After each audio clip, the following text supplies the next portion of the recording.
Hi, everyone, and welcome back to another episode of the Democratic Constitution podcast. I'm really excited today to be talking with Gregory Downs, and we're going to get into Greg's work, really focusing in on his book, The Second American Revolution, the Civil War Era Struggle over Cuba, and the Rebirth of the American Republic. And we've talked a lot about Civil War era history, Reconstruction, antebellum history on the podcast, and I read Greg's book and some of his other work, and I'm really excited that we can talk with him today. So, Greg, thanks so much for joining us. I was hoping you could introduce yourself, including how you became interested in the Civil War and Reconstruction, and then also what motivated you to write the Second American Revolution. Well, thank you so much for having me and for all your work and helping people think about democracy and constitutionalism, which are words often invoked and ill understood. I'm a historian of the 19th century, and I am a professor at University of California, Davis, and I published 4 books of history and have a 5th coming out next year, Why Reconstruction Matters with Kate Masur. And most of my books have been on the slavery, the Civil War, emancipation, Reconstruction, rise of Jim Crow. How did I get into that? It's partly a reflection. I'm from a family that's been in central Kentucky for a long time, since the 1780s. And also, I was from a particular part of that family that included countercultural figures. So I was raised partly on communes in Kauai, Hawaii. And so that disconnect of going back and forth between the two places of Kauai and Elizabethtown, Kentucky, from a very early age got me fascinated in why places both inside the United States were so different in the ways that race functioned, in the types of people who lived there, and also in their sense of the past. What it meant to have two places, to live, to grow up in two places that had very strong mythic senses of the past. That, were not necessarily in either case in concordance with reality, but very much shaped how people approach them.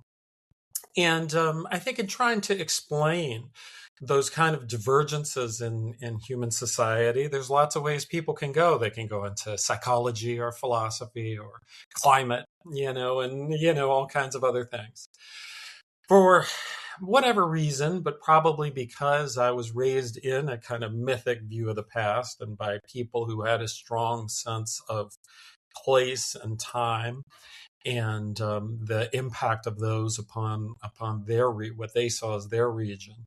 I was always interested in the question of history. How did things come to be the way they are?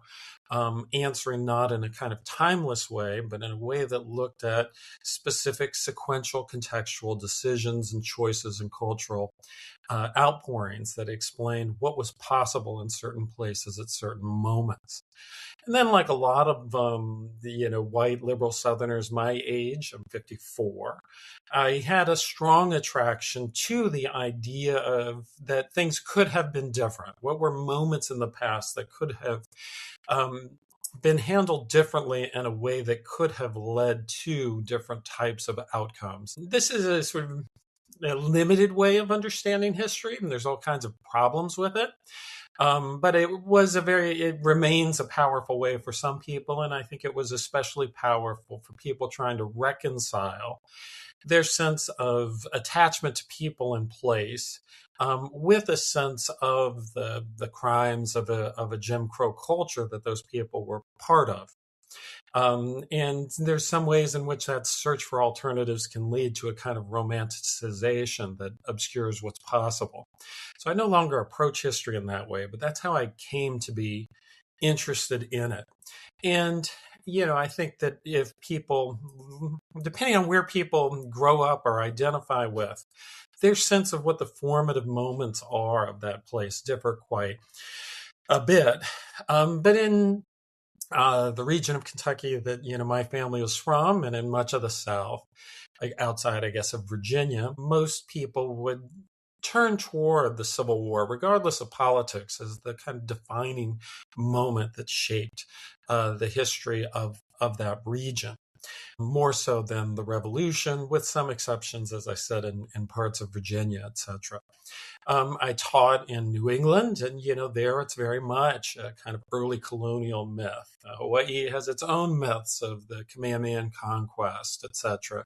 California, where I teach now, has a series of myths and counter myths about Spanish missions and their relation to native societies, a celebratory and a critical set of myths and counter myths. So it was natural for me to want to look back to that period, especially because so much of what I saw as a child in the 70s and 80s was the ramifications of the dismantling of de jure Jim Crow, right? Of societies that, the experience of my mother and her siblings of growing up in a society that still had legal segregation, and at different points in their childhood seen some of those legal underpinnings dismantled at quite young ages because of the specific context there.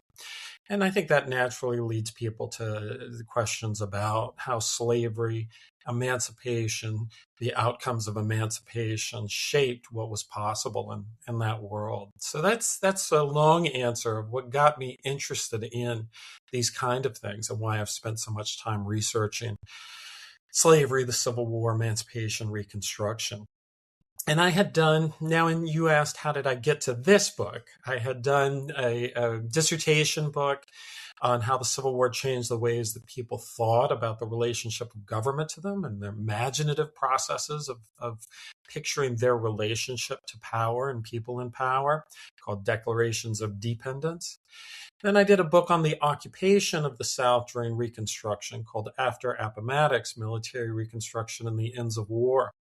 And that was really a fairly large-scale study of how occupation worked. And it examined the question Civil War and Reconstruction historians had long wrestled with. Why didn't Reconstruction accomplish more than it did?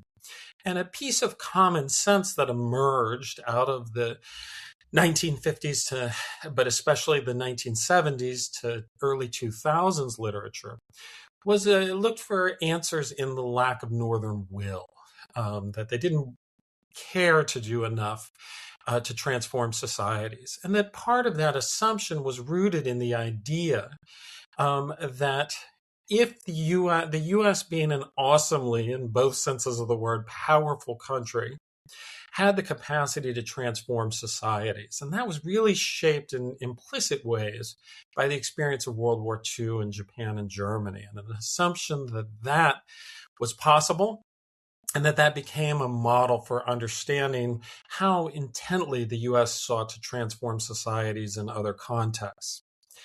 Now, of course, there's all kinds of challenges with that, including how did the occupation of Germany and Japan actually go, areas of much more scholarly emphasis, but also dramatic technological differences in terms of how 19th century occupations worked.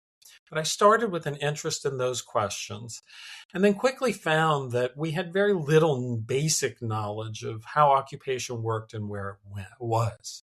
So I took a few years collecting that information from unexamined materials in the National Archives, compiling that all together. And what I found is there was, in some ways, a more disturbing story. Not that the North didn't try to launch an occupation, but it actually launched an occupation that was seen as transgressively aggressive and transformative in the 19th century world. And compared to some of the most dramatic occupation attempts in 19th century Atlantic history, including Napoleon in Spain and Russia and Poland and Britain and Ireland. And this was because of the extent of reliance on martial law, the extent of putting military officials in charge of local governance and civil law, and the degree of occupation in the countryside, something seen as militarily unworkable, that you could occupy cities and demand symbolic acquiescence and taxation, but that occupying a countryside was impossible. But in fact, the U.S. and William Tecumseh Sherman argued this based upon his pretty careful knowledge of 19th century European military history, that it was impossible. But in fact, to his shock and outrage, that's exactly what the U.S. War Department and Grant decided to do, which was to launch an occupation that eventually covered 900 different posts in the U.S. South, a pretty staggering number, where soldiers and officers first enforced the Emancipation Proclamation, then overrode local law. Commanders overrode state laws and essentially imposed new laws on states. And then, empowered by Congress in 1867 in the Military Reconstruction Act, they launched a whole new wave of revolutionary transformations in the South. And yet still it doesn't save us from the end point. Why didn't Reconstruction do more? And there I said, that it's more disturbing to wonder why something so rigorously attempted came up short. Because it forces us to ask the scale of the transformation that we're looking for and what is actually required to make those kind of transformations in mid-19th century United States. That simply asserting a different philosophical approach or political approach or will doesn't resolve the question we ask when we ask, why wasn't it different? That we have to look at mechanisms, efficacy, and we also have to look at capacity and possibility. So I wrote this, and I had two things bouncing in my mind as I finished. So you write a book with one set of ideas, and it takes you to a different set of places, only some of which can exist in the book itself between the covers. One was the number of people who were not from the United States who played roles in Reconstruction, often as military officers. And so there was a person there who, I utilized in the book named Hugo Hillebrandt, who had been a revolutionary in Hungary and Kossuth's ill-fated rebellion, who fought with Garibaldi in Italy, comes to the U.S. to fight in the Civil War explicitly as a tie to these waves of liberal nationalist revolutions in Europe, and serves an important, not a crucial, but an important role in Reconstruction as a Freedmen's Bureau agent, but also as an incredibly clear observer of the gap between policy and power, and very clear in describing what it would take to impose new rules upon a quite hostile population in North Carolina, where he was, large white majority and very hostile population, and not very urbanized population. So he's very careful in describing the new order he had made in the town where he was stationed and its precise geographical limits. And that stayed with me, and Hillenbrandt's internationalism stayed with me, and it got me interested in other kinds of internationalism.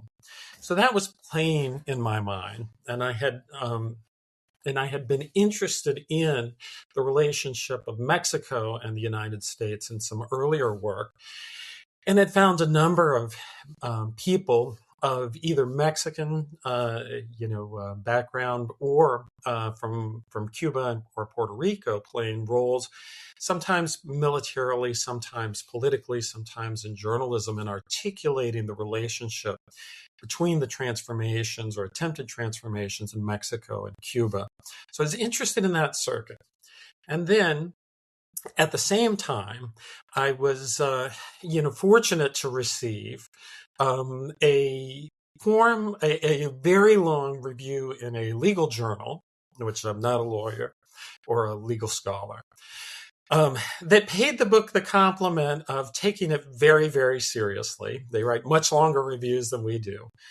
And also asking why I hadn't addressed what this scholar, a prominent constitutional scholar, thought was the ultimate question raised by this study of occupation. And this was, what did it say about constitutionalism? That the thing we point to, the 14th Amendment, the remaking of the Constitution, as proof of the flexibility of the U.S. order, could only be accomplished through military rule. And what did that tell us about the other aspects of surely non-normative and anti-procedural, and in some ways, illegal and unconstitutional methods that Congress utilized to save the country and transform the Constitution? And this was a challenging, as this legal scholar raised, this was a very challenging question to wrestle with, because the only people who wrestled with it were people who wanted to delegitimize the Constitution, which is to say mostly, Confederate sympathizers, and, apologists, at least for the South, and people who were extremely wary of the impact of the 14th Amendment, especially, and who wanted to delegitimize the 14th and 15th Amendment. And so for that reason, it was not something that people were at all interested in explaining or taking seriously. And I had faced this a little bit with my prior work, where I had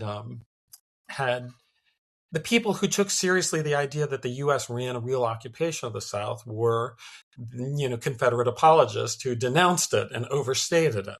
And so naturally, there had been this wariness of taking that seriously.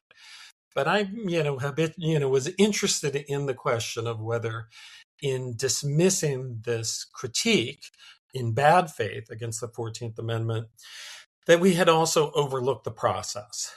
And what did that say about constitutional change in the United States? In other words, had we built a just so story in which the 14th Amendment and the transformation, the new Constitution, could be explained as a kind of reinforcement of the old Constitution, an improvement and tinkering with the old Constitution that convinced us this kind of constitutional change was possible from within.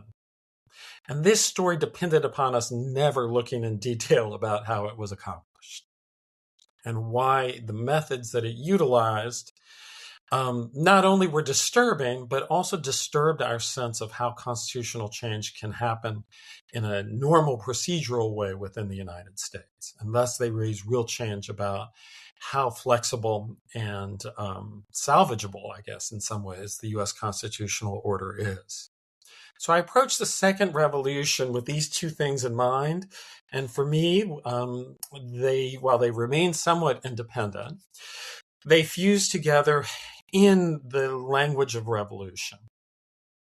That what the Republicans were trying to do in the latter years of the Civil War and Reconstruction was a true revolution. And I read a fair amount in historical sociology, political science, other ways of theorizing what a revolution was. And that many of the people they were engaged with were themselves quite self-conscious revolutionaries because of the different embrace of that word in regimes like Spain, Cuba, at the time a colony of Spain, and Mexico, an independent country, but with long ties to the Spanish Empire. And that the circulation of ideas of revolution as the way to save a country or to improve or fix a country rather than reform had roles in reshaping the sense of affiliation and possibility in all of those regions, and produced a sense of momentary hope that transformations in one would lead to transformations in the other. A hope partly, realized deeply imperfectly in the corresponding, and in some ways, not, as Erica Pani has recently shown, intertwined transformations of the U.S. and Mexico, and then ultimately disappointed in both, among both Spanish revolutionaries and Cuban revolutionaries, who each launched, in some ways, competing revolutions, each of which sought to claim a kind of mantle of the U.S. Civil War and also support from the U.S. And together they helped me to kind of shake loose of some of the language that I think has obscured our understanding of the Civil War. And it starts with that phrase, Civil War. Civil wars, we think of civil wars as one category and revolutions as another. But almost every scholar who wrestles with it quickly comes to understand that they have different valences, but not fundamentally different meanings. Or if they do have different meanings, they overlap. Essentially, that every revolution is a civil war, but not every civil war is necessarily a revolution. And that the U.S. had experience during the Civil War, what scholars now call a revolutionary situation. So this means going from asking, what does a revolution mean? In the old days, it was very clear that it was a self-conscious effort by an avant-garde to transform society. But over time, as scholars looked at that more broadly, they found that there are lots of revolutionaries who never start revolutions. And there were lots of revolutions that didn't seem at the start to have self-conscious revolutionaries. And that this posed a problem. If revolutions didn't come from a kind of older vision of a Leninist cell, a Bolshevik cell, or a group around Mao, or a place like that, but that if revolutions, especially as they became more common in the post-Cold War era, seemed to emerge not quite spontaneously, but inexplicably, what did they have in common? And scholars shifted from that idea of a self-conscious vanguard defining a revolution to revolutionary situations, meaning breakdowns and divisions in a political order, in which people, and this is a sort of important shift in what a revolution is, instead of a revolution being people who know where they're going imposing their will, revolutions being periods where people who previously might have thought of themselves as moderates or reformers or even conservatives suddenly come to understand themselves as making transformative, transgressive actions. And the outcome of a revolution is the fundamental transformation of a political and economic order. And it has to involve both for most people, because if not, we're just talking about a coup, say, which doesn't change things. The U.S. Civil War in many ways matches those. It's, one of the largest property destructions. It's hard to think of property transfer on this slide, but property destructions in the 19th century world, in the sense that $3 billion of capital assets in the form of enslaved property is destroyed as a capital asset in the war. Which is actually a much more transformative impact on property than a lot of things that people take for granted as a revolution. And that it caused this wrenching transformation in the political order. An imperfect one, but a profound one. And that what emerged, and you can see some of this in other scholars, Bruce Ackerman, Sandy Levinson, etc., was really not the perfection of the first constitutional order, but a new constitutional order. And that this new constitutional order and the incredibly murky way in which it's made tells us something about the kind of fights that we live in today, given that we exist within that order. So I'll wrap up with this. What I end with is the idea that puzzlingly, we spend an enormous amount of time talking about what did the founders think. And that comes out of a fallacy that we live fundamentally solely under the first Constitution. And that to the degree that historical originalism is useful as a constitutional guide, and I think there's a really strong argument that it's not useful as a constitutional guide, it logically makes much more sense to think about what did the writers of this new Constitution, combined in the 13th, 14th, 15th Amendments, perceive as their goals and what they were doing. And that at least if we're going to be in the land of constitutional historical originalism, we should be in that world rather than the world of the Constitution that failed, right? We have a Constitution that fails in devastating civil war and has to be remade pretty substantially. And to the degree that we're interested in that kind of constitutional continuity, we should look there. And to the degree that what we think we need is dramatic change, then we should ask how that's possible with a realistic sense of how difficult the Constitution has made substantive change, except for this exception of martial law and utilization of force to essentially mandate constitutional change. So that's how I got from little kid in Kentucky and Kauai to this book. Well, there are so many different routes to go down. And one of the great things about your book is that the list of sources is extensive. Reading it, I felt like each point had a direction towards another group of folks, a group of writers. So it really is a great way not only to learn about the topics you present, but also to continue going down these various paths. One path is, of course, Cuba and the international aspect of the Civil War, which I think is very important to point out. For the sake of time, I wanted to hone in on the Constitution question.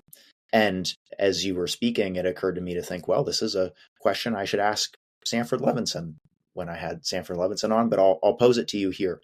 So when I talk with folks about Reconstruction, and when I read books about Reconstruction, the Civil War period, there's a lot of discussion around something new, a new constitution, a new republic, a second republic, a revolution, so on and so forth. The emphasis on transformation is strong, and rightly so, I think, in many ways. Something that Sanford Levinson talks about, though, this aspect of hardwired aspects of the Constitution. So an unelected Supreme Court, a Senate based on state representation and not one person, one equal vote, the Electoral College, so on and so forth. Those things remain. So how can we talk about the Constitution changing or getting a new Constitution through the Civil War and Reconstruction? Can you unpack that a little bit? Yes. And I should say that, especially since if it sounds like you're about to talk to Sandy, it was Sandy who wrote that very long review that then, we followed up with a correspondence that led to me pulling those constitutional questions out in Second American Revolution. So I didn't want to get into, kind of name listing, which I know can be challenging for non-scholars. But in this case, I wrote a part of Second American Revolution directly in response to Sandy at his prodding. In some ways, in some ways it follows some things that he had raised in different contexts. In some ways, goes in different directions. But he was a direct inspiration on that. So there's two questions that I think we are easy to make the same question, and I'll just separate them here. One of which is, how do we think about constitutional change? And the other of which is, how did the Constitution change in the Civil War? And there we get a large number of pretty unusual circumstances, though they don't necessarily have to be. One of the unusual circumstances is the creation of military regulated, not always controlled, governments in a number of states. And Congress eventually requires those states to pass constitutional amendments that otherwise would surely not have passed, right? That is a way to make change, but it's a difficult one to understand its relevance for understanding the permeability of the Constitution today. Right? In other words, you can understand that and also understand Sandy's points about the immobility, because essentially this is a wartime end run. The Constitution says to the defeated Confederate States, if you don't pass the 13th Amendment, we're not going to readmit you, and you'll stay under a condition of war. 14th Amendment, similar set of regulations.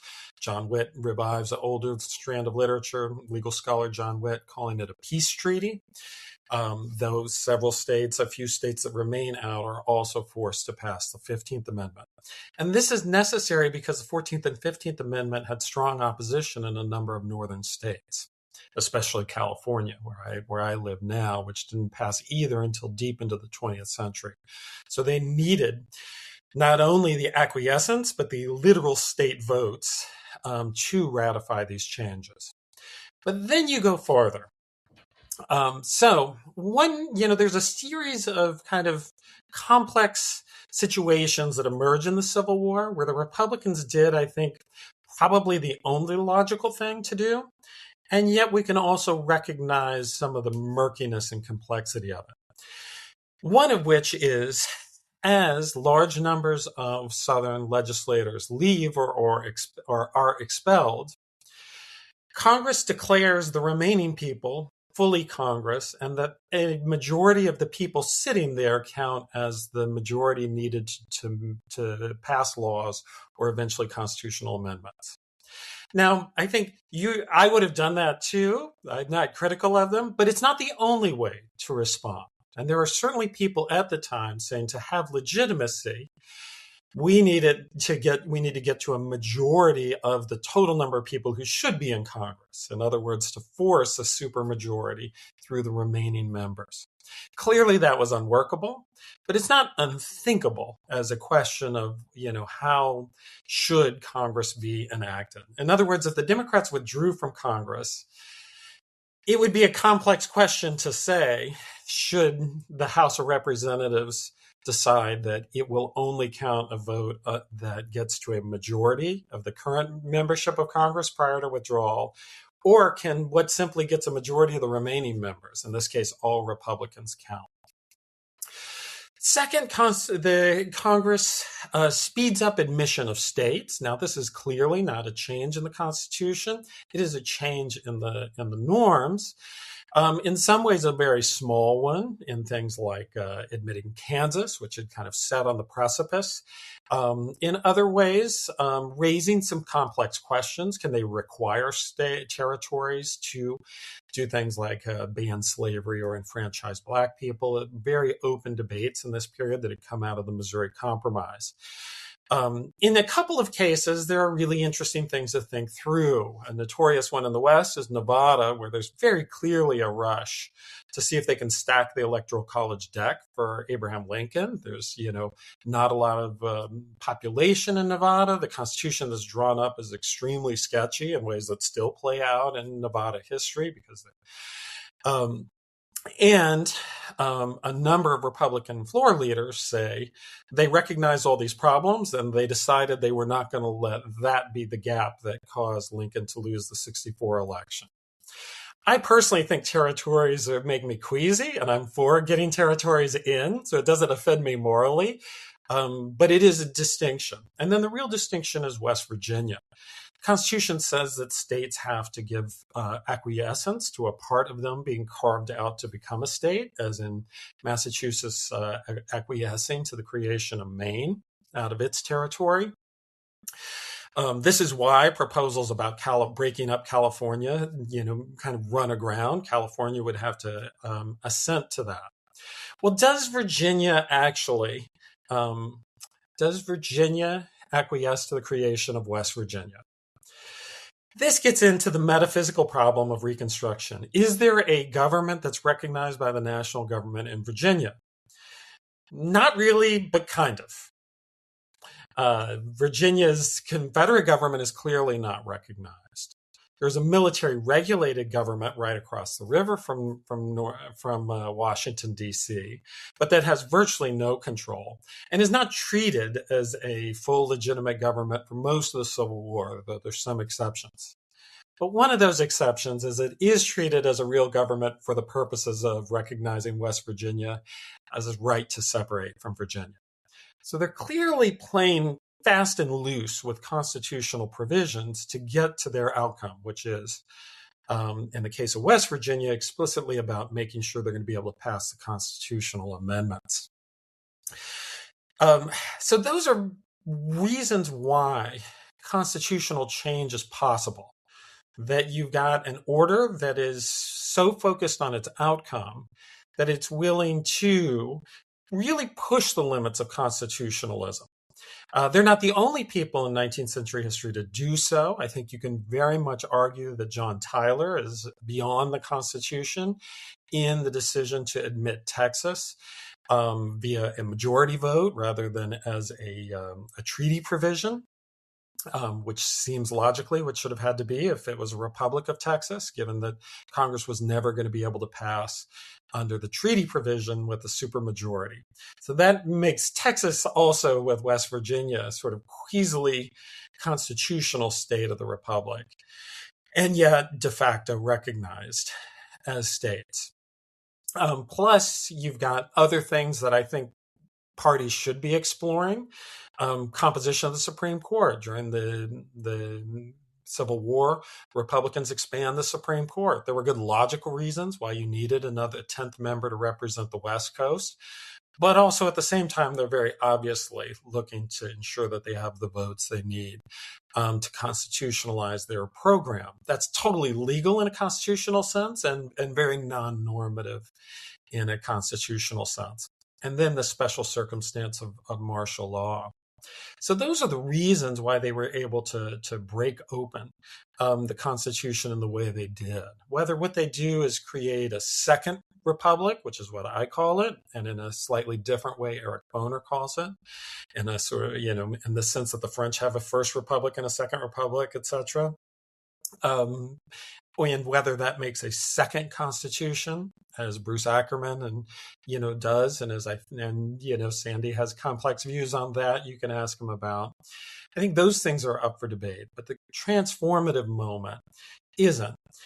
The question remains: how could that transformative moment be replicated in a different constitutional moment that doesn't rely on martial law? And I think that remains a very open question. I wanted to turn to a section of your book, a long quote that I think touches on many of the things that you've already discussed, but I wanted to read it out loud and have you interact with it. So you argue that embracing the radicality or the unsettledness of the Civil War and Reconstruction, seeing them as transformative events that took place beyond the established laws we were talking about, could help us, and you write, shed other fantasies, including the idea, and here I start to quote you, that the Constitution of the Supreme Court will ride to the rescue. And then you continue, and I'll read just a little bit here. Instead of explaining why the political situation is stacked against us, it is time to save ourselves by reimagining the U.S. Republic, perhaps even by inventing a fourth republic and a fourth constitution, or at least by re-examining the tools that the 1860s through the 1890s Republicans used to try to save the country. The creation of new states, the transformation of the Supreme Court membership, as you just mentioned, federal oversight of elections, forceful protection of voting rights, and constitutional amendments. And you close out here, the disenchantment of Reconstruction lies in the recognition that no one is riding in to save us from the collapse of Republican dreams and liberal rights, but in that realization, we may also discover a new boldness, a new determination. Can you unpack that section for us? Sure. I think what emerged out of the confluence of the second constitution and a new Supreme Court vision emerging out of the New Deal and especially in the post-Civil War, post-World War II period, is what Bruce Ackerman calls a third constitutional revolution, but this made by reinterpreting existing parts or reinvigorating existing parts of the Constitution, not through a new written Constitution. And I think that period of legal progress played an important role in transforming society. And was in many ways the only logical response to the bleak conditions at the time and the challenges of making transformation through culture or politics on their own. And I think John Witt and others have done a good job of showing how the legal strategies complemented some of these other seemingly more radical strategies. And also the effect of success, I think, was to produce over time a kind of procedural liberalism that assumed the Supreme Court, by properly, as we understood it, interpreting the Reconstruction Amendments, could save American democracy from itself. And I think that this, we've had experience in the present moment to understand why that not only isn't true now, but hasn't been true in a lot of ways for a long time, and also why it's not a reliable basis for a for a constitutional order. That sounds silly to say. How can a Supreme Court not be a reliable basis for constitutional order? But in fact, what's unusual in the United States is the belief that the Supreme Court saves the constitutional order. And I think that there is more to be said about some things the first founders understood. The people who save a constitutional order are the people. And the passivity that the sort of litigation strategy ended up engendering, even if it's totally understandable why the litigation strategy persisted and was turned to, because in many ways it worked. But the passivity it produced, I think, has created a kind of progressivism shorn of efficacy that emphasizes the idea of appeals to an external referee that is not going to come, and that undercuts what I think the crucial work of democratic sustenance is, which is figuring out how to build coalitions that can reach majoritarian status with a guiding and set of shared principles that allow for a consensual change of the order to shore up democracy. And I think the reliance upon, a call for external judgment has also really shorn away a lot of the progressivism's roots in finding coalitions with imperfect partners and building toward a majoritarian impulse. And so I think that we do need to understand the crisis we face. We need to understand also the kind of tools that we have seemingly acquiesced to leaving, in the toolbox. I mean, the obvious ones included mission of states. That it drives me to distraction when people complain about the Senate as a way of saying why things can't change. I think that's a complete dead end as a way of thinking, because the power exists to change the Senate, not to break up states easily. That power exists, but not really. But in the 19th century, it's not only Abraham Lincoln, but Benjamin Harrison, to pick a president nobody cares about, and a kind of seemingly milquetoast Midwest Republican and no radical, presides over a massive expansion of representation in the Senate, and is a part of or a culmination of a series of decisions Republicans have made, split Dakotas in two, that are clearly made at stacking the Senate for them in order to save their party, but also in part to save civil rights. It turns out the implications of that are a little different, because making themselves so dependent on the West undercuts over time their support for civil rights. So that coming into 88, 89, both through a lame duck section and then through the start of Harrison, they met 5 states. In that context, the hemming and hawing over making Puerto Rico one state, or Washington, D.C., is kind of unbelievable constitutional conservatism. I mean, this is an unambiguous power of Congress. I think there's legitimate ethical questions around Puerto Rico about the question of how to assess what Puerto Ricans want. But there's no question that a 19th century, congressional floor leader, who we might all, sort of snidely remark at their moderation, would come in and divide Puerto Rico into 3 states, Washington, D.C. into 2, Guam and the rest of Oceania into a state,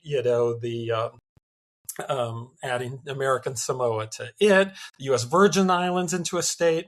In other words, that we have a really constrained sense of the possible that allows us to say why we're stuck.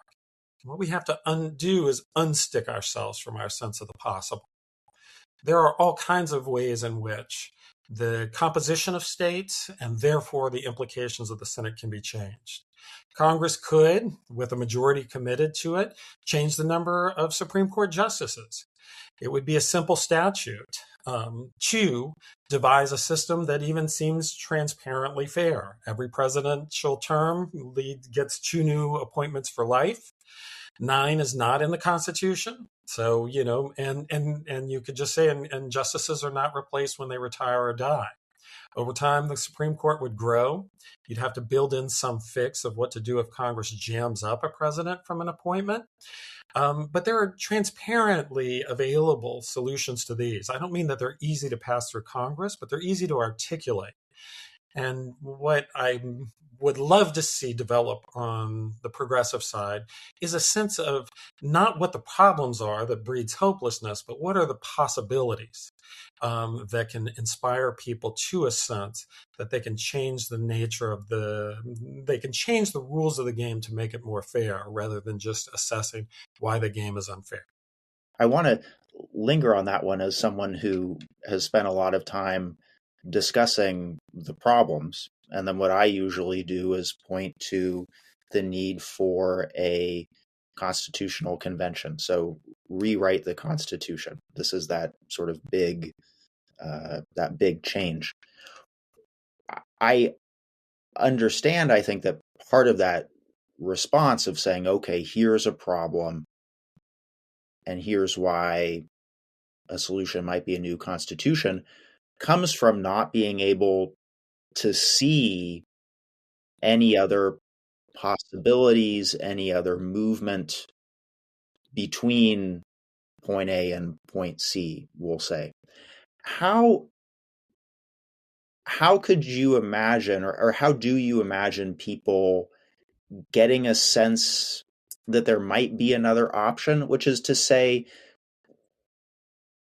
is the task to provide more education about the possibility, the history that you just shared with us here, to educate people about this, to elect people into positions of political power who might be able to enact these changes through Congress, a little bit of everything. And the only thing I'll say is, I wonder, and I could be wrong, but I have down here, you mentioned something called plastic hours. You borrow Gershom Schollem's quote, and then you phrase your own stubborn hours. I wonder if plastic hours, stubborn hours has something to do with this conversation. That's a I'll turn great it over to you. series of questions.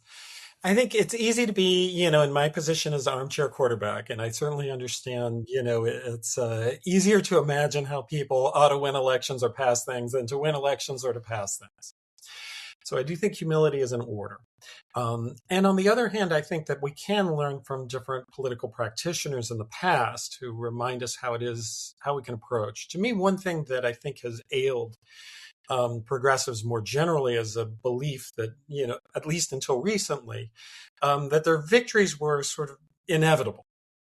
And this, I think, has led to a deprioritization of structural change. And I mean it like this. Republicans had a strong sense in the 1860s, and especially in 1888, when they win the Troika, but by the narrowest of possible margins, not getting a majority of the popular vote and not even getting a plurality of the popular vote in the presidential election. But they carried a strong sense that politics was going to shift against them, and they had to build systems that could survive. Now, not all of them did survive.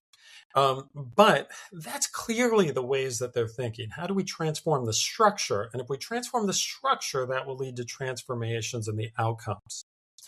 My sense is today we tend to, prioritize the outcomes, not the structure, and then to be surprised at how evanescent some of our foundations are when the political winds change.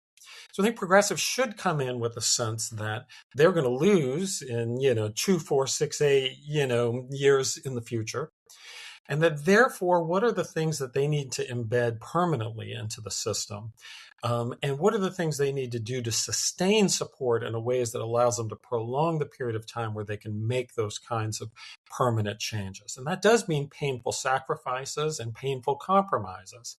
But I think if there's a sense that changing the system is what's important, and it down the road will lead to other outcomes that they might shoot for, that kind of thinking will help. I was struck both in the Obama period, though more understandably then, but really in 2020, and I think less understandably, how much Democrats just internalize their victories as kind of inevitable, as if they represented the flowering of a guaranteed progressive majority.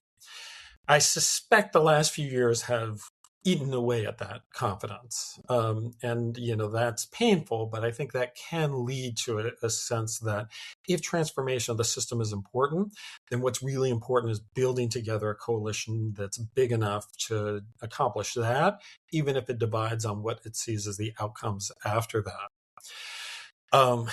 I do think, the notion I was very, it's impossible to pin down, but Sholom's notion of plastic hours feels right, and it feels historically right in the sense that it's tragic.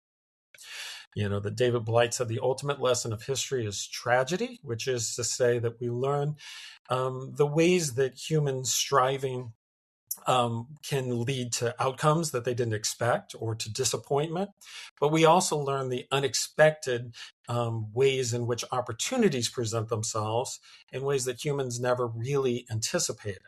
In other words, that it's tragic in the sense that we learn the smallness of humans, even if they, in relation to the context in which we live in, that we swim in the sea of time. We don't dictate the sea of time. And it certainly can feel like we're in a set of stubborn hours, or feel that where broader change is hard to make visible. And it's easy in those stubborn hours to pinpoint a specific, person or group or coalition that's blocking it. And yet often its roots are mysteriously deeper than that. I do think that one thing that is possible, not guaranteed, but possible, but is the disenchantment and disillusioning of the last few years, especially the last year, is in some ways inflicting so much damage upon the New Deal Great Society regime that the democratic tendency to want to repair that regime and restore that coalition is going to come up against the sense that that's not possible, that enough damage has been done to it, that it's not reparable. That's a huge pain and loss, but it's also an opportunity for, I think, the probably too long delayed question of what is the new vision and new order that people on any kind of progressive to moderate coalition are looking toward. And what do they want not just to oppose, but to accomplish? And I think that reckoning is probably overdue. And plastic hours come, as Sholom suggested, from unlikely and sometimes unpleasant sources and destroying what came before. And it is possible, if somewhat optimistic, to see in the current wave of destructiveness a clearing away of a 20th century system that causes a great deal of pain, but also allows 21st century progressives to articulate kind of overdue sense of what a new system and order would be. The last thing I want to ask you, and I see strong connections between this last question and what we just spoke about. Next year being the 250th anniversary of the Declaration of Independence, and next year gets closer and closer by the day. So we're almost at the 250th anniversary of the Declaration of Independence. I see the anniversary as an opportunity to point to something that a lot of people know, and to point to the incompleteness of the Declaration's proclamation of universal and equal rights, to argue for in my opinion, a new constitution, a new democratic republic, to say, hey, here are some values. How well does the current system match up to those? Let's create something that does, just to lay it out in the simplest terms. Part of that, though, is just continuing off the point you just made, I suppose, a sort of looking back to something in order to imagine something in the future. And of course,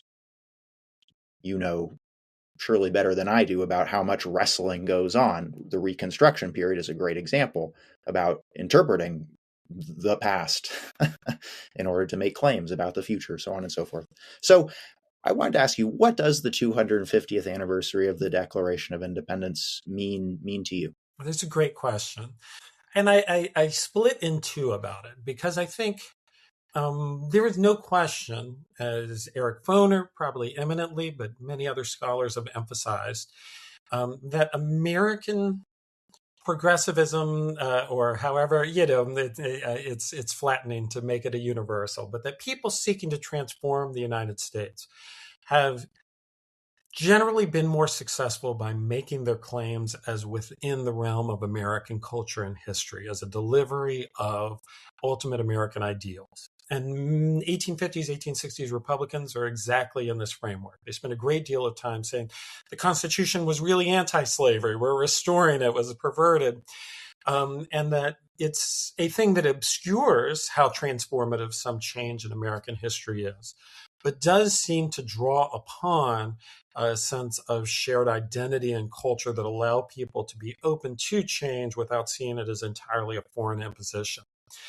And it does strike me as likely, predictions are hard, especially about the future, but it strikes me as likely that a successful movement will draw, as President Obama tried to do, draw heavily upon an invocation of a fulfillment of American principles.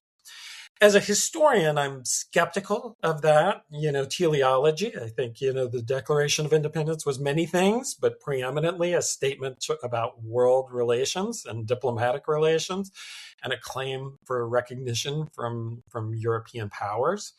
And I think that it's easy to get entangled in either overly optimistic visions of the meaning of the Declaration or of the Constitution, just as it's also possible to get overly entangled in excessively cynical visions of either.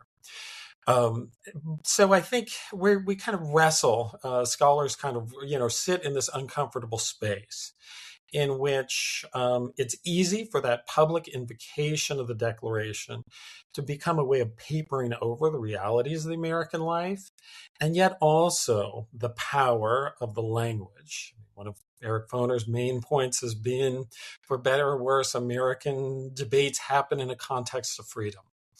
And what freedom means and competing understandings of freedom, and that these come very clearly out of the culture that produces the Declaration and that the Declaration reinforces.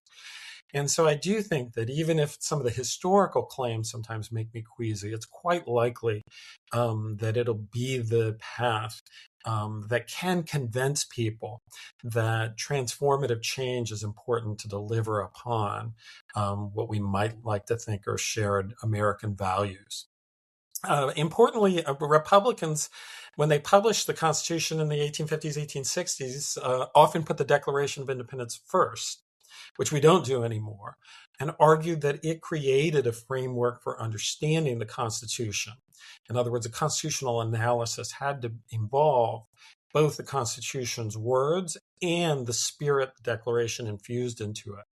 This is an interesting claim, and one that does have real originalist basis, and yet is completely discarded in modern constitutional thinking. So there are interesting ways in which groups, including socialists, radicals, labor union, others have tried to utilize the Declaration for really radical and transformative ends. And it seems likely as anything else, that that's the way that a group could mobilize popular support today. Well, Greg, we could continue the conversation for hours and days and so on. I really do appreciate you coming on.